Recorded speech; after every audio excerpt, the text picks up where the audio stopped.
यही रास्ता है प्राचीन मंदिर लाखामंडल में जाने का। वो उस पर जल या गंगा जल छिड़कते हैं तो बताते हैं कुछ समय के लिए जीवित हो जाता है, वो जीवित पुल पड़ता है, ऐसी इसके बारे में मान्यता बताई गई है।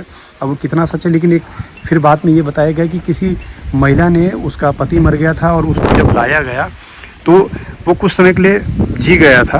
और काफ़ी लोगों ने ये बात कही, मुझे लगता है दादा ने भी बात कही थी, अगर आप लोगों को कहानी याद हो। लेकिन उस महिला ने फिर जिद करी कि ये मेरे पति जीवित, आप मेरे साथ चलो, उनको उसने खींचना चाहा, लेकिन थोड़ी देर जीवित रहने के बाद वो कुछ समय बाद फिर पुनः देह त्याग कर स्वर्ग प्राप्त हो गया। तो क्या ये वाली जो शक्ति है ये बंद हो चुकी है कि किसी को जिलाने की शक्ति, लेकिन ऐसे ही इस स्थान की शक्ति थी, इस शक्ति में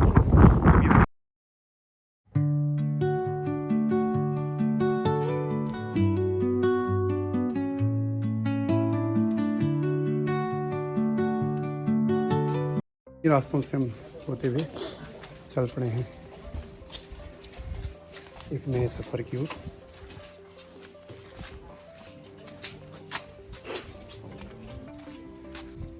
अखंड ज्योति प्रतिदिन प्रज्वलित होती है।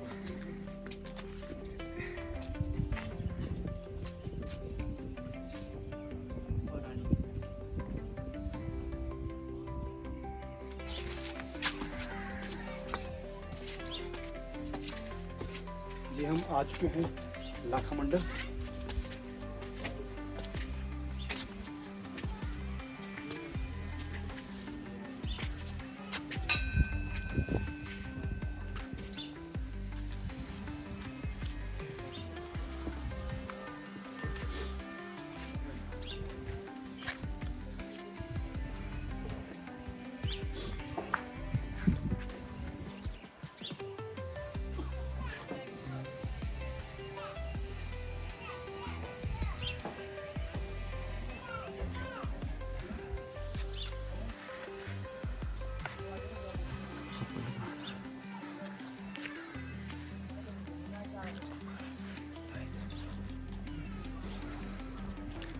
देखिए हम लोगों ने भी अपने जूते चप्पल यहाँ खोल दिए हैं, क्योंकि ये सफ़ेद जो वाइट कलर की आपको लाइन दिख रही है, इसमें लिखा भी है कि इसके आगे जूते चप्पल ना ले जाएं। तो हम पूरी मान्यताओं को मानते हुए, उसका पालन करते हुए हम आगे अभी जाते हैं, मंदिर में देखते हैं। और ये प्रस्तर, ये सब अवशेष, इनके बारे में आपसे चर्चा करेंगे और काफ़ी अच्छा वीडियो होने वाला है। और पीछे देखिए गाँव की खुशनुमा, ये अपनी शैली में बनी आप लकड़ियों के मकान देख रहे हैं। एक अलग सा अनुभव आपको लग रहा है। और देखिए अभी मैं आपको आगे बताऊंगा, चलते हैं इनमें चित्रों के द्वारा क्या क्या बताया।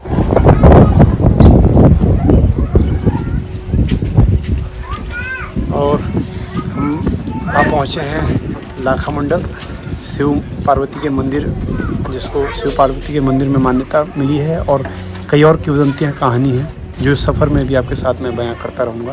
पहले बहुत थक चुके हैं मैं और विवेक, और आज विशाल भी है। मैंने विवेक ने शायद आज नाश्ता भी नहीं करा। चलो ये भी अच्छी बात है, क्योंकि शायद हमें इस धार्मिक स्थल में आना था, तो हमारा सौभाग्य प्राप्त हुआ हमें इस धार्मिक स्थल में आने का, ऐतिहासिक स्थल में। और ये जो आप देख रहे हैं, ये रवाई जौनसार और कहूँ हिमाचल के लिए बहुत विशिष्ट एक विशेषता है यहाँ की काष्ठ कला की। और मंदिरों में इस प्रकार के हम इधर से प्राय देखते हैं। अगर आप हनोल मंदिर जाएँ वहाँ भी ऐसा दिखता है। तो यहाँ देवता खेलता है। और बताया ये भी जाता था जो समृद्ध लोग होते थे रवाई जौनसार हिमाचल में, तो वो लोग अपने मकानों के साथ ऐसे इस प्रकार के कोठार या ये रखा करते थे।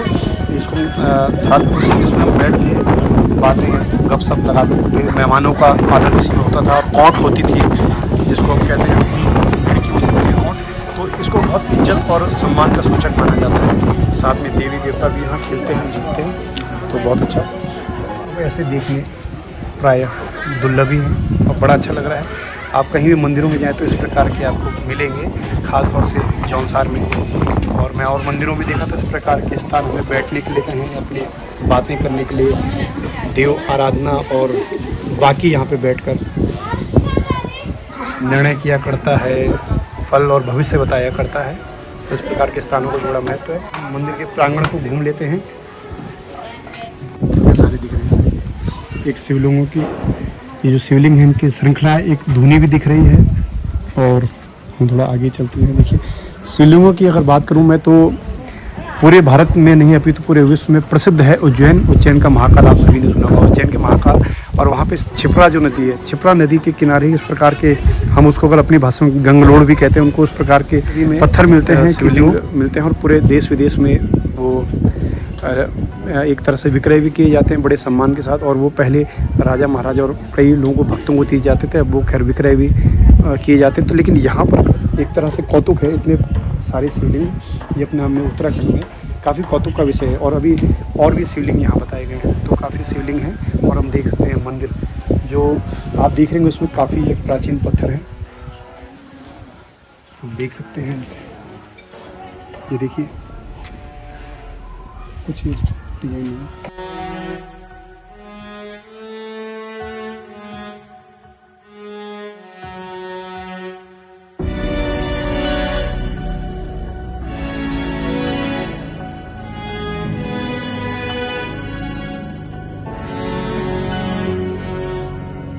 देखिए ये देखिए इसमें एक स्थान भी दिख रहा है नीचे।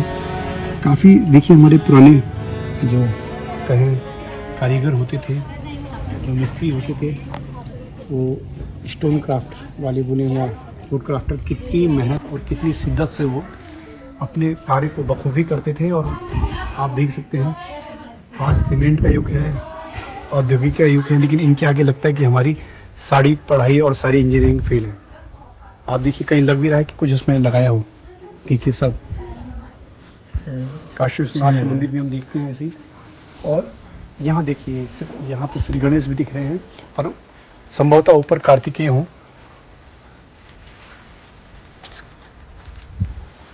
और ये देखिए बहुत इसमें से लाइटनिंग कंडक्टर भी यहाँ लगाया गया है। देखिए यहाँ पर गाय के खुर की छाप भी हैं, तो संभवतः इसको भी कहते हैं, कई लोग लिंग में भी पढ़े हैं। इसकी भी एक कहानी है, ये मैं आपको बताऊंगा। देखिए और इस मंदिर के ऊपर आप देख रहे होंगे तो देखिए कमल के नुमा देखिए। और कई आप ऐसी जगह देखें कटार में, वहाँ पे आपको इस प्रकार की ये नागर शैली कहें या इसको कहें भारतीय वास्तुकला, इसको हुना शैली भी कहते हैं। तो हुना शैली में या नागर शैली में यह मंदिर जो बना है, इसके बारे में अपनी अलग अलग मान्यताएं पत्थरों का है। और ये देख सकते हैं, ये देखिए ये उस समय अगर आप सोचें हम लोग उठा भी नहीं सकते हैं ये पत्थर, अभी द्वारा निर्मित किए गए। हाथ गिराने का प्रयास कर रहा हूँ मैं। ये पूरा आप देख रहे हैं कैसे बड़े प्रस्तर उस समय के लोगों ने, कारीगरों ने इस मंदिर को निर्माण में लगाया। देखिए पूरे में डिजाइन भी पड़े हैं, देवदार लकड़ी वो डिजाइन समय में था। छोटा पत्थर तो ऐसे। और हम थोड़ी देर में पंडित जी से भी बात करेंगे इस बारे में बात करें। यहाँ हाँ ये बहुत आपको ले गया था जो यज्ञ विधि का परोला में, जिसके बारे में मैंने आपको बताया था। तो देखिए ये उस प्रकार की कुछ ईंटें हैं। देखिए ईंटें आप देख रहे हैं कितनी बड़ी सी हैं। और ये चूना पत्थर है क्या है, इसके बारे में हम कुछ ठीक से कह नहीं सकते, कुछ ठीक से मैं ज्ञात नहीं हूँ। और अब हम आने वाले हैं उस स्थान पर जो बहुत प्रसिद्ध है दूर दूर तक। जी हाँ, इसको कोई पांडवों के दो भाई का कहता है, तो कोई इसको जय और विजय दो द्वारपाल कहता है। इसमें एक का हाथ नहीं आप देख रहे हैं, पर मुख भी तो आप देख सकते हैं। ये इसके बचाव के लिए रखा गया। तो अब आप इसकी प्राचीनता, लेकिन इसमें आप देख सकते हैं कितनी सफाई, कितना अच्छा ये पत्थर बनाया गया है। और ये पूरा एक आर्कोलॉजिकल साइट है उत्तराखंड की, मैं समझता हूँ बहुत बड़ी आर्कोलॉजिकल साइट। और इस प्रकार का ही अगर आप मंदिरों की जैसे शिवलिंग और बहुत सारे मंदिर, देखिए एक और शिवलिंग है, अभी इसके बारे में बात करेंगे। तो इस प्रकार से जागेश्वर में अगर आप जाएँ अल्मोड़ा में, तो अल्मोड़ा में भी मंदिरों की एक श्रृंखला मिलती है आपको, बहुत सारे मंदिर। मेरे पास फ़ोटो होगी, लेकिन उसमें मैंने वीडियो नहीं बनाया था, मैं भी कहीं मेरी बेखूबी नादानी। तो जागेश्वर में मैं काफ़ी पहले गया हूँ, 7-8 साल या 6-7 साल पहले। तो वहाँ पे मंदिरों की एक श्रृंखला आपको मिलती है। तो ऐसे कटार मल का यहाँ जो भी, तो देखिए इस प्रकार से मंदिर। और ये इतना शायद उत्तराखंड में मुझे लगता है इतिहास मिलना बड़ा दुर्लभ है, कठिन है। और अभी कोई कहता है कि जो ये मूर्ति है, कोई कहता है कि ये पांचों भाइयों की थी, कोई कहता है गणेश, कार्तिकेय, शिव, पार्वती, हनुमान और अन्य देवी देवताओं की कहते हैं। लेकिन देखिए ये यज्ञ वेदी का ये कह सकते हैं जैसे हड़प्पा मोहनजोदड़ो में नगर रहा होगा उस प्रकार से ये देखिए। आप अगर आप देखें तो लगता है कि ये भी यहाँ बहुत कुछ अवशेष है। अगर इसकी खुदाई की जाए, और गवर्नमेंट ने उसके लिए देखिए 1958 का एक एक्ट भी लगा रखा है कि आप यहाँ पे 100 मीटर से या 200 मीटर से ज़्यादा खुदाई नहीं कर सकते।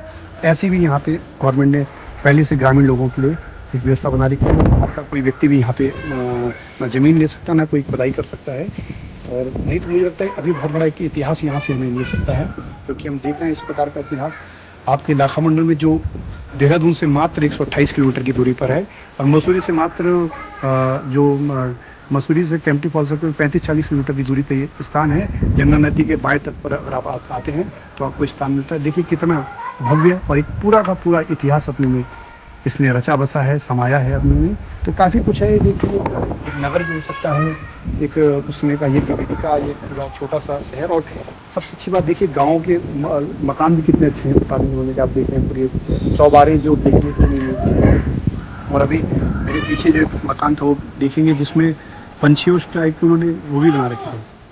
तो ये बहुत अच्छा यहाँ पे जौनसारी समुदाय के लोग यहाँ रहते हैं, जौनसारी जाते हैं। और हाँ बात अभी तो 1992 में जब सरकार ने इसको एक तरह से निषिद्ध घोषित करा, तो यहाँ पे क्योंकि बताया जाता जो भी कोई अपने खेत में खेती करता था कृषक, तो उसको कोई ना कोई मूर्ति या कोई ना कोई लिंग या कुछ इस प्रकार की चीज़ें मिलती थी, तो इसको रोका गया है। और अभी इस पे ज़्यादा कुछ कार्य नहीं है। और आप देख ही रहे हैं, देखिए ये सूर्य का भी हो सकता है, कार्तिकेय का भी हो सकता है। काफ़ी मूर्तियाँ, काफ़ी पत्थरों पे आर्किटेक्ट हैं, इसको हम देखते हैं। और ये देखिए इतना मुझे लगता है कहीं शायद इतना दुनिया अवशेष नहीं। आप देखिए ये सब संभाल के रखे गए हैं। ये श्रद्धालुओं के साथ साथ बड़े बड़े जो आर्किटेक्ट हैं, देखिए उनके लिए आर्कियोलॉजिकल साइट के लिए देखिए देवी का रूप दिख रहा है। और ये सब यहाँ पर ये देखिए, और ये देखिए, ये देखिए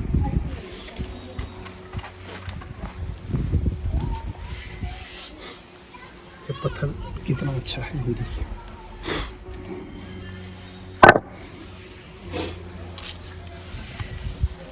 ये देखिए भी कोई मूर्ति रही होगी प्राचीन काल में।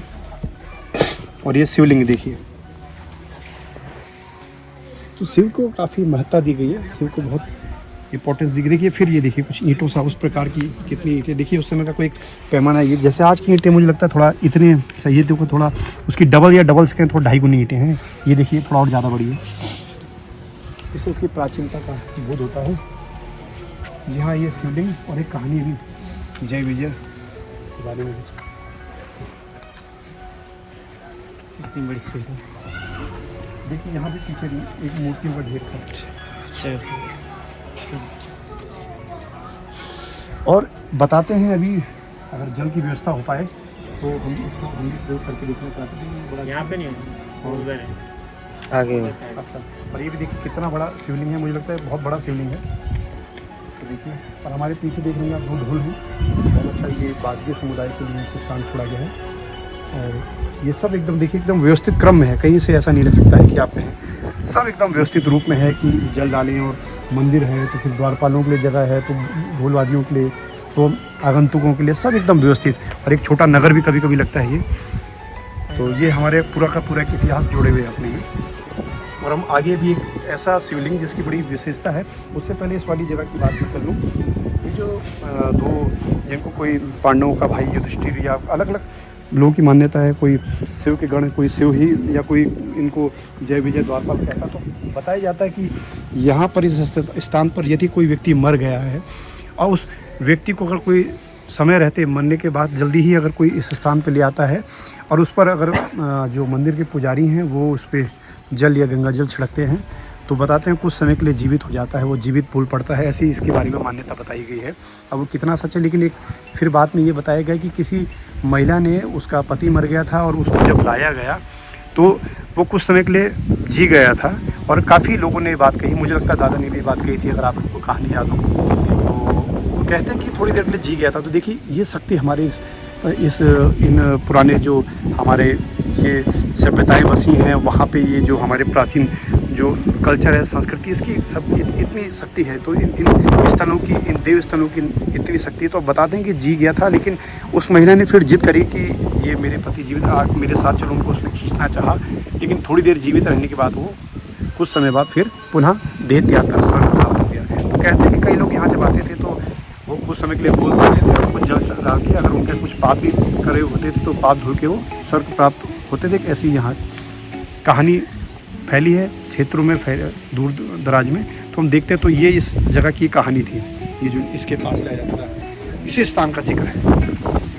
ठीक है, कुछ किताबों में शायद मिल जाए तो कितना सच है। उसके बाद सुना गया है कि जब से उस महिला ने ऐसा करा था उसके बाद से ये वाली जो शक्ति है ये बंद हो चुकी है किसी को जिला। देखिए आजकल की आधुनिक ईंट जो चूने भट्टे बनती है, लेकिन पुराने ज़माने की ईंट देखें आप, और शायद इससे चौड़ी अगर मैंने उधर आपको दिखाई होगी, अगर हम इससे इसकी तुलना करें तो शायद ऐसा मुझे लगता है 3 या 4 ईंट आती हैं। तो देख सकते हैं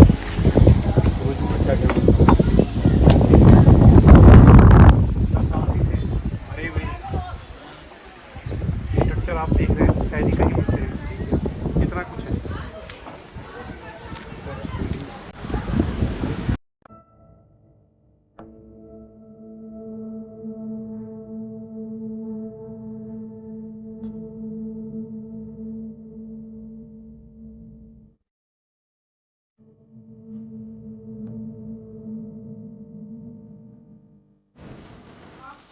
और मुझे लगता है संभवतः ये बहुत अच्छी पहल है।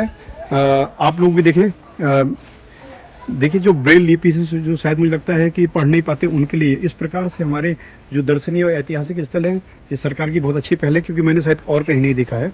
ये शायद उन ब्रेल लिपि के लिए, उनके लिए मुझे लगता है, और बहुत अच्छा है सरकार का प्रयास।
देखिए अपना अक्षय देखिए, ये इसकी विशेषता है। जब इसमें जल डालते हैं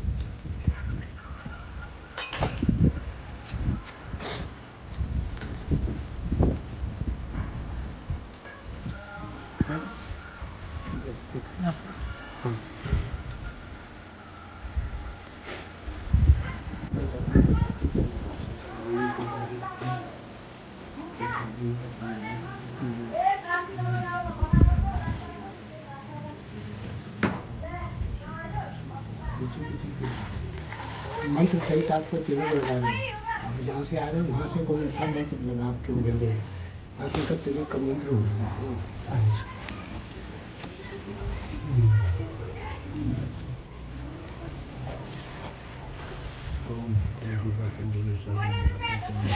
ये धुनी में बैठे हैं, और ये हर शिव मंदिर की एक बड़ी विशेषता है। आपने देखा होगा धुनी जली रहती है, और सूफी संतों की भी। और आपने देखा अंदर एक फ़ोटो थी, शायद आपने देखी होगी, उसको भी हमने हल्का कवर करने का कोशिश की है। तो कुछ ऐसा लग रहा है जैसे मिस्र की सभ्यता से संबंधित कुछ।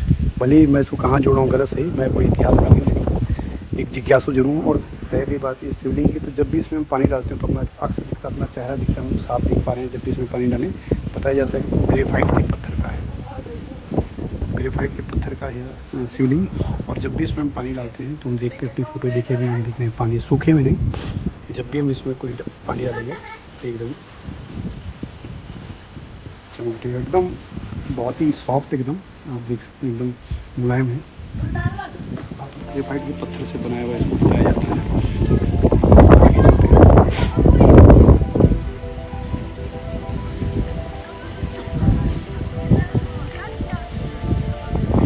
विवेक यहाँ बैठो खेलने दे रहा।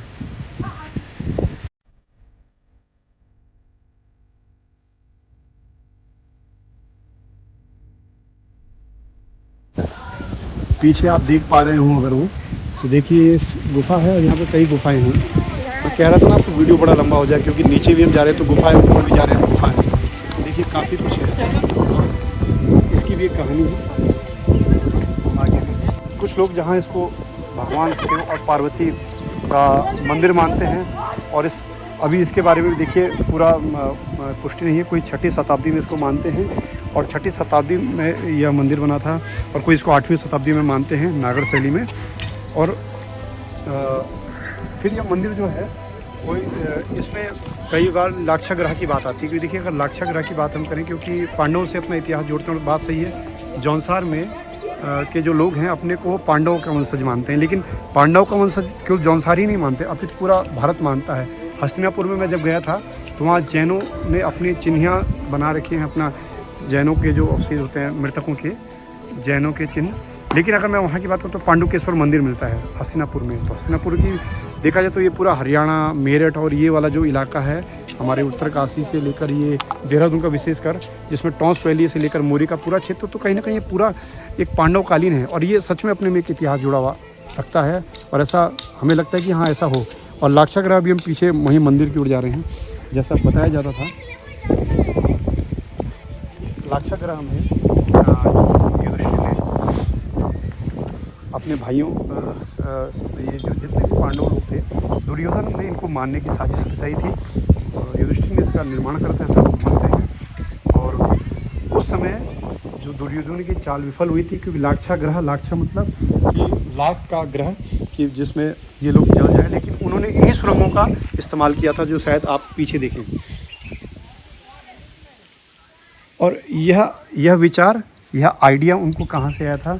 यह विचार उनको आया था एक मूसक के द्वारा। अगर आपको याद हो, एक कहानी मिलती है हमें महाभारत में, तो महाभारत में जो कहानी मिलती है उसमें मूसक के द्वारा, क्योंकि मूसक क्या करता था, सुरंग बनाता था और इस स्थान से दूसरे स्थान पर चले जाता था। तो वहाँ से उनको प्रेरणा मिली, और उन्होंने जब देखा कि आग पकड़ रही है जोरों से, तो उन्होंने अपने सुरंग खोदकर, और सुरंग शायद उन्होंने पहले से कुछ खोदी थी, और ऐसे ही वो यहाँ इस स्थान से दूसरे स्थान पर चले गए थे। लेकिन आप देखते होंगे तो पांडवों से संबंधित कई चीज़ें हमें उत्तरांचल में मिलती हैं, जैसे कि आप देखते हैं पांडव नृत्य यहाँ की बहुत प्रसिद्ध है, पार्वती भी उसमें नाचती है, पांडव नृत्य जो द्रौपदी उसमें नाचती है, और ऐसे पांडव नृत्य यहाँ का बहुत प्रसिद्ध है।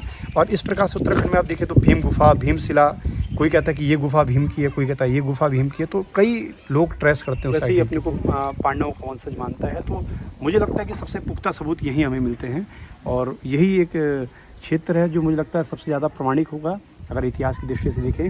वहीं इसको कुछ शिव और पार्वती से भी जोड़ते हैं। और दूसरी कहानी इससे जुड़ती हुई इतर है कि लाखा मंडल, तो वो कहते हैं लाखा यानी कि लाखा मतलब एक नहीं अनगिनत, बहुत सारे, तो बहुत सारे, और लिंग यानी कि बहुत सारे शिवलिंग यहाँ मिले हैं, तो उन लिंगों की वजह से इसका नाम लाखा मंडल पड़ा। और वहीं कुछ इसको पांडवों से जोड़ते हैं जो मैंने आपको बताया। तो इस प्रकार से दो अलग अलग कहानियाँ हैं, और इन कहानियों में जो ज़्यादा सच आपको लगे आप खुद भी इसकी थोड़ा पड़ताल कर सकते हैं, पर मुझे ये पांडवकालीन थोड़ा लगता है, और ऐसा हो सकता है। और बाकी इसमें अगर आर्कोलॉजिकल साइड जाए तो मुझे लगता है अभी गवर्नमेंट ने इसको निषिद्ध क्षेत्र को कराया, बहुत कुछ यहाँ मिल सकता है। जैसे आपने मिस्र में दिखा था सभ्यता, काफ़ी कुछ एक मिल सकता है, नई नई चीज़ें। और हम थोड़ा यहाँ के बारे में अगर आपको बताएं तो आप देख ही रहे हैं कितने सारे अवशेष आपको यहाँ पत्थरों के मिल रहे हैं। यहाँ के जो पंडित हैं, अभी हम पंडित जी से भी बात करेंगे, जो मैंने सुना था, ये देखिए हमारे नीचे ये कितनी बड़ी मूर्ति, आश्चर्य कौतुक का विषय है। और यहाँ के जो पंडित बताए जाते हैं, यहाँ के पंडित काला लोग हैं, जबकि काला लोग जो हैं तो ये पौड़ी से आए हैं, और वो आज की वाणी सबको कहते हैं। यहाँ के कल्चर में रचे बसे यही उनके नाते रिश्ते हैं और वो एकदम यहीं के हो गए हैं काला लोग। और जबकि काला लोग देखा जाए तो मूलतः पौड़ी के हैं और आप ब्राह्मण लोग हैं और वो लोग यहाँ पुजारी हैं इस शिव मंदिर के। तो अभी हम शिव मंदिर में भी अंदर जाएंगे, देखते हैं वहाँ। और वहाँ मंदिर का जो बताया जाता है कि 7 बजे से 6 बजे उसका समय है निश्चित, कि 7 बजे सुबह से शाम के 6 बजे तक मंदिर खुला रहता है। और लगभग 1375 मीटर की हाइट की ऊंचाई पर यह स्थान है। तो मैं चाहता हूँ कि आप लोग भी आएँ ज़रूर, और ऐसे स्थानों को तो हमें घूमना चाहिए। और सरकार ने भी काफ़ी अच्छा इसका, एक तरह से मैं कहूँ, और जो मैं स्थल गया हूँ उन स्थलों से ज़्यादा अच्छा सरकार ने इसको सहेजा है, तो बड़ा अच्छा लगता है। और जिस हिसाब से इसका विकास किया है बहुत अच्छे ढंग से हम देख रहे हैं। संरक्षण भी है, तो चारों तरफ मूर्तियाँ भी फैली हैं, तो उसके बारे में बीच बीच जगहों में बताया भी गया है। और पत्थरों से अपनी हुई प्राचीन शैली को भी जीवित रखा है। देखते हैं, काफ़ी कुछ है यहाँ। अभी तो हम गुफाओं में भी नहीं गए हैं, चलिए आगे आते हैं।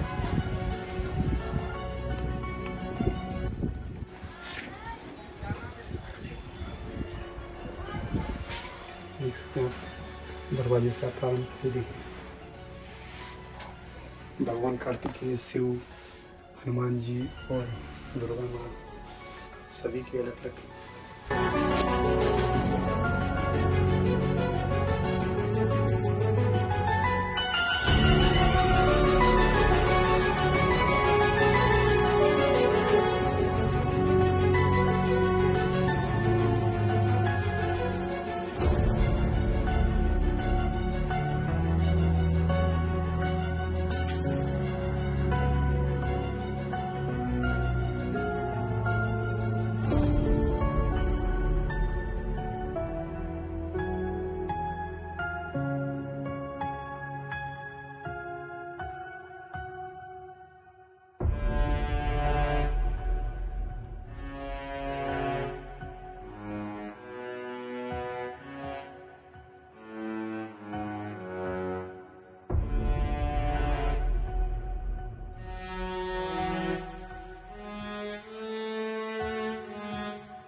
पंडित जी, शुभ नाम आपका? अभिषेक।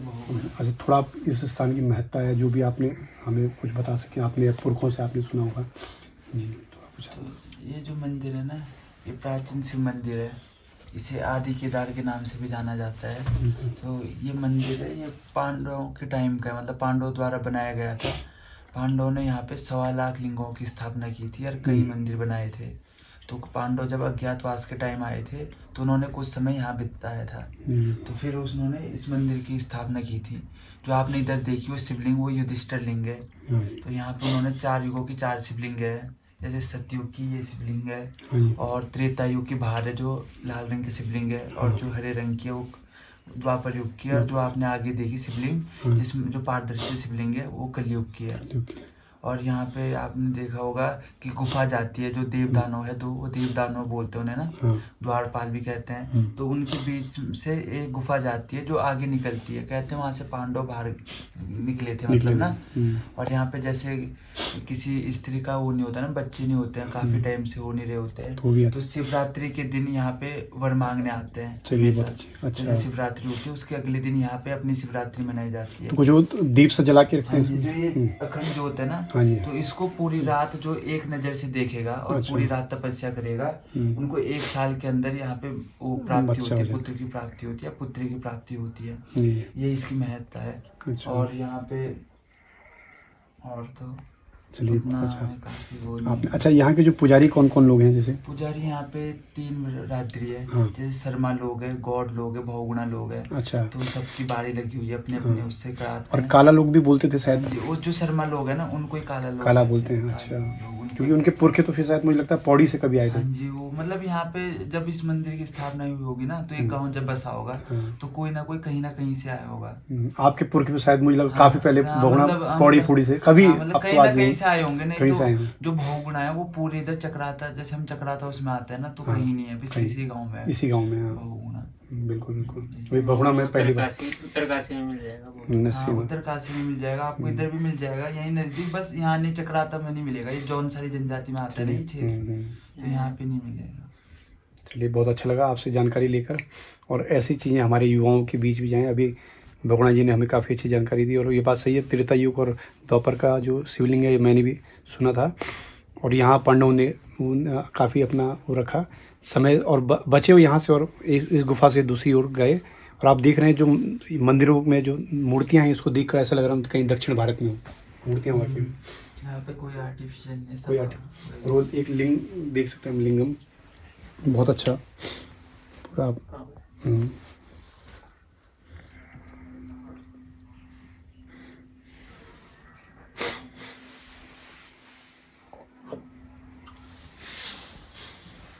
चलिए बहुत अच्छा लगा पंडित जी से मिलकर, फिर मिलेंगे आपसे। तो आपने देखा ये एक हेरिटेज भी है, और यहाँ पे जो का पूरा इतिहास यहाँ भी दबा है।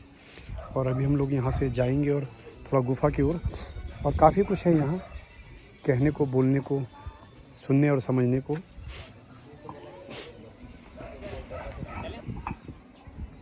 और विवेक और विशाल भी अब चलने की तैयारी में। अच्छा तो हम चलते हैं।